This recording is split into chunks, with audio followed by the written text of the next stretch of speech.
This is Focus on Africa from BBC World News. I'm Sophie Ikenye. Our top stories. A BBC investigation uncovers evidence that suggests last month's attack on protesters in Sudan was ordered from the top.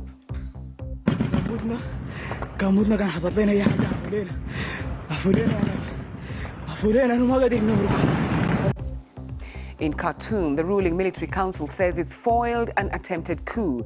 A spokesman says 16 people were arrested, including army officers. Duduzane Zuma, the son of South Africa's former president, is found not guilty of culpable homicide and reckless driving. Also in the program, feeling like a woman. Why these Moroccan men are busting stereotypes with their music.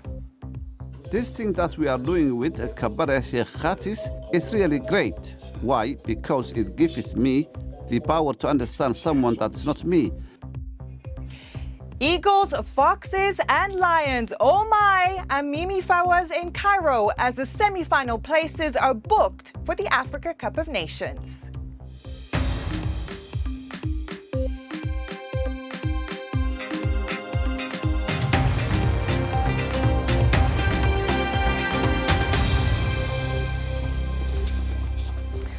Thanks for joining us on Focus on Africa from BBC World News. The BBC has uncovered evidence that suggests the attack on protesters in Sudan on June the 3rd was ordered from the top and planned in advance. Internet is now back on in the country, so even more footage has emerged online. BBC Africa Eye has analysed over 300 mobile phone videos shot in Khartoum that morning, piecing them together into a detailed account of a massacre in which dozens of people were killed. And just to warn you, you may find some of the images in this report distressing.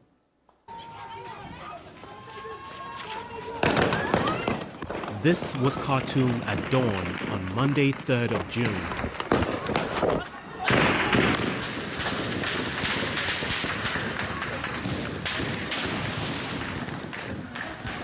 Videos shot by protesters at the time reveal the extent of the violence.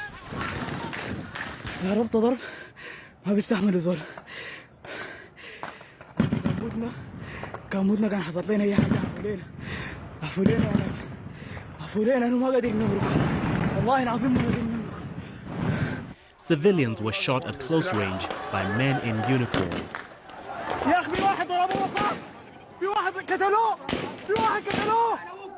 And beaten even when they showed no resistance. Women were not spared. These are soldiers from the Rapid Support Forces, a paramilitary group under the command of Sudan's governing council. Sudan's military leaders have denied responsibility for the atrocities, blaming the violence on rogue elements. But now the BBC has spoken to two men who say they are serving RSF officers and admit to having participated in the attack. Both men claim the orders to break the sit-in were issued almost 2 weeks in advance. For fear of repercussions, we have protected their identities. The instructions were issued by the commander, General Hemeti. We received these instructions on the 20th. After that, Abdurrahim Dagalo came to see us. And he told us to clear the sit-in site, because these people have to be made to flee. Abdul Rahim Dagalo is the brother of this man known as Hemeti. He is the leader of the RSF and currently deputy head of Sudan's military council. But many believe he is the most powerful man in the country. We asked Hemeti and the military leadership about these allegations, and they have not responded. Accounts are still emerging from survivors about what they saw that day.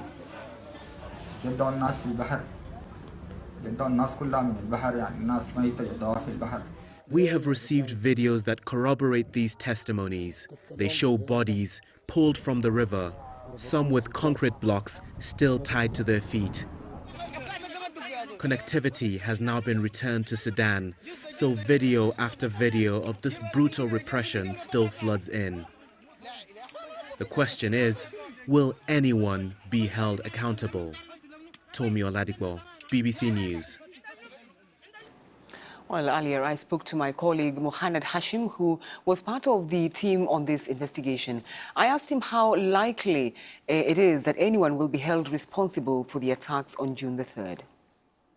That's the question on many people's minds, Sophie, is how is the army going to carry out an independent inquiry and investigation into what many people see as a crime that has been perpetrated by the armed forces, and that the much planning and organization has gone into. But equally, many people are starting to now talk about that there is going to be a need for some form of a transitionary way to move to tackle this issue of justice, which is on many people's minds, is how are we going to handle the whole issue of justice regarding the grievances over the violations that were committed. And many people say actually the talks that are at the moment going on in Addis Ababa between the Forces for Freedom and Change and the representatives of the Revolutionary Front, which are the armed movements from Darfur and other places, is particularly to try and address this whole issue of accountability and justice. So we've been getting reports from the military council of what they're describing as an attempted coup. What more do we know about that? Well, that is an interesting development. General Abdel Fattah al-Burhan spoke that there had been a coup attempt aimed at derailing this agreement that was reached last week between the two sides. And then yesterday, the Transition Military Council gave a press conference where they gave more details. Up to 12 officers were arrested. 7 of these 12 officers, we understand, are still serving officers within the armed forces, and 5 others are retired officers. We haven't been given details as to who they are, who is their political backing, and for many critics sitting and watching it, they're saying this seems to be like whenever we are close to reaching a deal, something happens that delays the deal. Last night we were expecting them to sign a blueprint agreement ahead of next week's final celebration, I suppose, of this deal that was reached, but it didn't happen. And there are planned protests and demonstrations. What is the aim here? Tomorrow, many people want to commemorate the 40 days since the massacre that happened on June the 3rd, and there have been many calls for protests and demonstrations. And I guess it's in a way to highlight to the people who are doing the politics, the Transitional Military Council and the Forces for Freedom and Change, that the issue of justice is very important to the street, to the people who made this possible. So you reported on the crisis in Sudan. You were there. The internet is now restored. Does this investigation confirm at least what you saw on the ground? It's interesting because what we've seen in this piece has been footage that was filmed by protesters, uploaded via various social media, and it was on the day, on the 3rd of June. What has been coming out since the internet has been restored a few days ago is footage filmed by soldiers who took part in the crackdown. And it will make us a brilliant following, but it confirms what we understand and what many people in the ground told us about the abuses, how they were carried on, the people who carried them, and it gives a detailed picture to how this whole crackdown happened that early morning on the 3rd of June. Mohamed Hashim there, and you can find the full Africa Eye report on the BBC Africa YouTube channel. Let's now take a quick look at other stories making the headlines across Africa. Large crowds of demonstrators have taken to the streets of the Algerian capital, Algiers, for the 21st Friday in a row. They are calling for leading figures in the country's ruling elite to stand down. Algeria has been rocked by months of demonstrations and political upheaval, forcing longtime President Abdelaziz Bouteflika to step down in April. Several shops in the center of Paris were damaged during celebrations by fans of Algeria's national football team following their victory over Ivory Coast in the Africa Cup of Nations on Thursday. Now, French police used tear gas to disperse the crowds. The Interior Minister called the damage unacceptable. 73 people were detained. There were also a number of incidents in the southern city of Marseille. Police in Nigeria have charged 65 members of a Shia Muslim group following 3 days of protests in the capital, Abuja. The Islamic Movement of Nigeria is demanding the release of its leader, Ibrahim el-Zakzaki, who's been in detention since 2015. Now, the charges include criminal conspiracy, unlawful assembly, and assault. Nigeria's police chief said security forces would now engage in what he called a show of force with the protesters. A court in Johannesburg has found Duduzane Zuma, the son of South Africa's former president Jacob Zuma, not guilty of culpable homicide and reckless driving. Now, Mr. Zuma's sports car had crashed into a minibus in Johannesburg in 2014, killing a woman. Our correspondent Milton Nkosi has been following developments for us. We are at the Randburg Magistrates Court here in Johannesburg, and this is the courthouse where the son of the former President Jacob Zuma, Duduzane Zuma, was acquitted this morning. The magistrate was very clear. He said the state could not prove beyond reasonable doubt that he was negligent and reckless in his driving. Remember, this dates back to a time in 2014, February, when Jacob Zuma's son, Duduzane, said, according to his own version, was driving late at night and it was raining and his car hit a puddle of water and lost control, and he drove into the back of a minibus taxi. In that taxi there was Phumzile Dube, who died instantly, and today the charge of culpable homicide was also a not guilty verdict. Duduzane Zuma was wearing a dark suit with a tie. He had a dark scarf over his shoulders, and after the verdict was announced by the magistrate, he was seen celebrating and shaking hands with his father, the former head of state, who was here to support his son. The supporters of the Zumas were out here in the court, and they said that they welcomed the verdict, and they said that Duduzane Zuma was attacked and drawn and taken through the courts precisely because he was the son of the president. Milton Nkosi reporting there. This is Focus on Africa from BBC World News. Still to come, as Algeria, Nigeria, Senegal and Tunisia get set to battle it out in the semi-finals of the Africa Cup of Nations, we hear from some of the players on what to expect.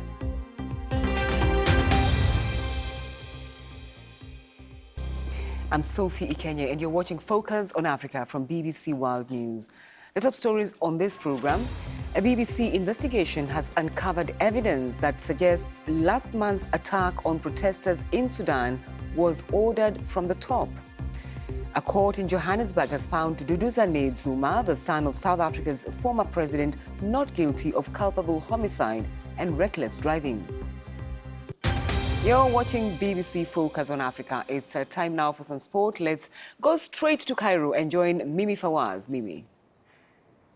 Yes, Sophie, we now know who the other two teams will be who will be joining Nigeria and Senegal in the semi-finals here on Sunday in Cairo. Algeria breaking hearts, knocking the Ivory Coast out on penalties 4-3.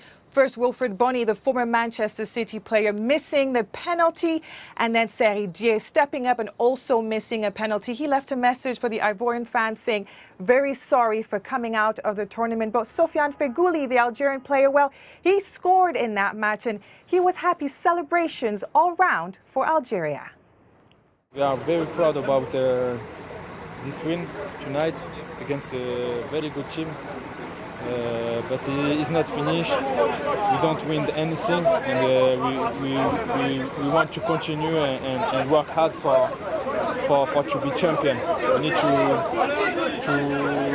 we have 2 days now, and we will make a big recovery for to be ready. We will try to go as far as possible. We've proved during the group stages and knockout stages that we have our say in this. We have big players. We will stay focused and we have to rest quickly. We have an important match in 3 days. Now, for Algeria, the last time they won the Africa Cup of Nations was back in 1990. They will be hoping that they can upset Nigeria, who they'll be facing in the semi-final. Nigeria will be trying to go for a fourth title. Earlier on, I went to the Team Nigeria hotel to speak to William Troost Ekong, who scored that winning goal against South Africa, and the prospects of facing Algeria in the semi-finals. I think we played against them for the World Cup qualifiers as well, so I think we know the team somewhat. Of course, in my opinion, they're the best team in the tournament, so it's going to be a very difficult game. But somehow I think we do well whenever we're the underdog in the tournament or in the big games. So yeah, like me and a lot of players here, we want to prove something. You have to beat the best team to try and win the tournament. So if we didn't face them now, I'm sure we would have faced them in the final if we would have been in the other side with the semi-final. So yeah, we have to be ready for them, and yeah, let's see what happens on Sunday. After the World Cup, I said that this was the kind of tournament that we should be trying to win as a team, and yeah, we're on the right road, so I think everyone's enjoying it. But yeah, we're not there yet. We'll see on Sunday and after what will happen, but I think it's been a positive experience so far. Now, Tunisia are the other team that booked their place in the semi-final, breaking the hearts of Madagascar. That fairy tale run that they've had, making it for the first time here, debutants in the Africa Cup of Nations, and performing so well. But for the Tunisian fans, they were incredibly happy about the result. I hope they keep playing the way they are playing and avoid mistakes. It will be a hard game against Senegal, but I hope they make us happy, and I hope they play their best. Even if they don't win, they can show that Tunisians can play good football, regardless of the result. Let's see if they can make the Tunisian people happy. They played well before, and I hope they can play like this against Senegal. Nothing is impossible. So yes, Tunisia will be facing Senegal on Sunday. Now, a bit more about Nigeria. As I said earlier on today, I went to the team hotel and I spoke with them. I spoke with the youngest goal scorer at the Africa Cup of Nations, Samuel Chukwueze, about his chances. It's a dream come true for me to score that goal, and it wasn't an easy task for me because everybody was expecting, it's a young player, what will he do, what will he do? But it just happened. It's my first competition with the Super Eagles also. My first major goal for the Super Eagles. So I'm very, very happy. I've been learning so many from the big colleagues in the team. So I'm very, very happy to be among the team. The players I look up to, Ahmed Musa and Mikel Obi, because they inspire me a lot. When I was growing up, I used to watch them play, and they give me so much joy because I used to sleep at night to watch them. When Musa scored the World Cup goal last, it was incredible. I was shouting like I didn't believe I would be here also. So it's a dream come true for me. How lovely. That's his first Africa Cup of Nations. Now, joining me now to discuss all the prospects this weekend in the semi-finals is John Bennett from BBC Sport. John, you've covered the Africa Cup of Nations for many years. Both you and I were at the Nigeria hotel earlier on today. What did you make of the atmosphere going into their match against Algeria? Yeah, there's a good feeling in the camp, isn't there? Not just because we're at the hotel. No, they're in really good spirits. I think there's an excellent fighting spirit in this team. They never know when they're beaten. We saw that in the last 16 against Cameroon, 2-1 down. They looked down and out, but they fought back. And I spoke to Kenneth Emeru today at the team hotel, and he said there are parallels to 2013 when they last won it, that fighting spirit that they showed in the quarterfinals back then against Ivory Coast. Great spine to the team, the two centre-backs. You got Wilfred Ndidi in midfield, Odion Igalo, joint top scorer. There's a really good feeling around the Nigeria team. Indeed, another team that I think a lot of people have a good feeling about is Senegal. Many people tip them as one of the title favourites coming into this competition. Probably the best first 11, I would say, at the Africa Cup of Nations, and of course the big star Sadio Mane. What I would question is, if they go a goal down, can they respond? Because they won their last 16 game 1-0, they won their quarter-final 1-0. They lost the game in the group stage to Algeria 1-0. So if Tunisia took the lead, I would love to find out if Senegal can fight back.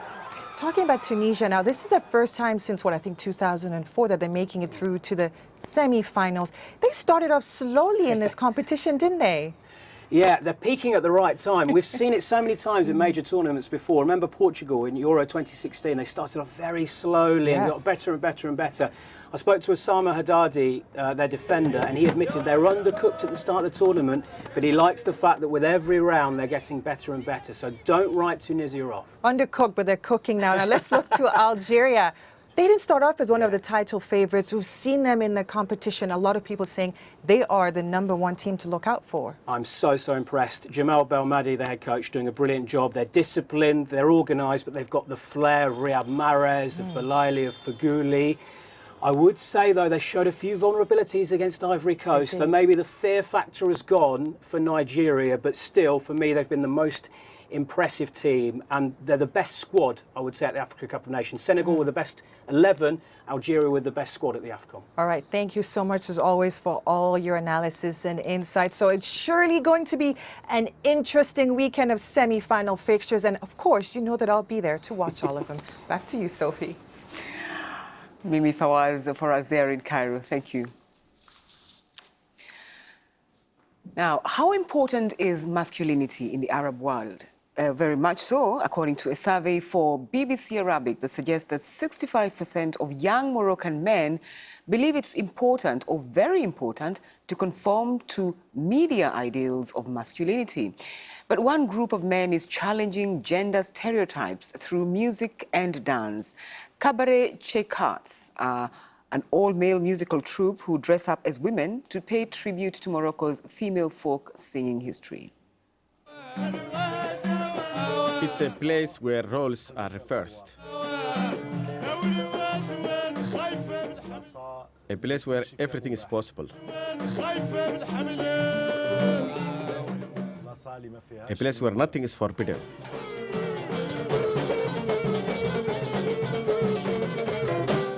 Cabaret Cheikats are an all-male musical troupe reviving the art of Morocco's female folk singers.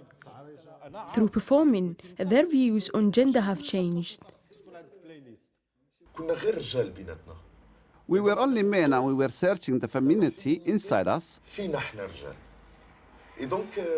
In the beginning it was difficult because there was no feminine side in us. But when we started playing the role of a woman, the femininity started to show. When we got dressed up and started dancing, we saw people checking out our bodies. They would last of moving bodies. So when we first started, that issue would drive me really crazy. I didn't like it. As a result, I said to myself, wow, women feel that every day. A BBC Arabic study shows in Morocco, 36% of women say that they have experienced physical and sexual harassment in the last year, but only 9% of men in Morocco say the same.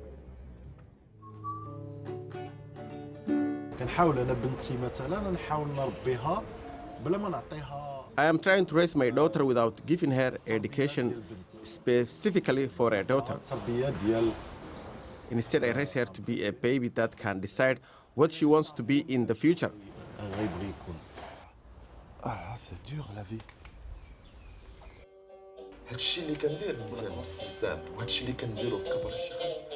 This thing that we are doing with Cabaret Cheikats is really great. Why? Because it gives me the power to understand someone that's not me. Something that I am not, to understand something that I can be or that I cannot be. The man that people consider to be the norm, I see differently. The wigs and the dress are only props. It's just to help the audience that's watching us. As a man myself, I'm a man according to my own definition, and I am free to do that according to my own rules.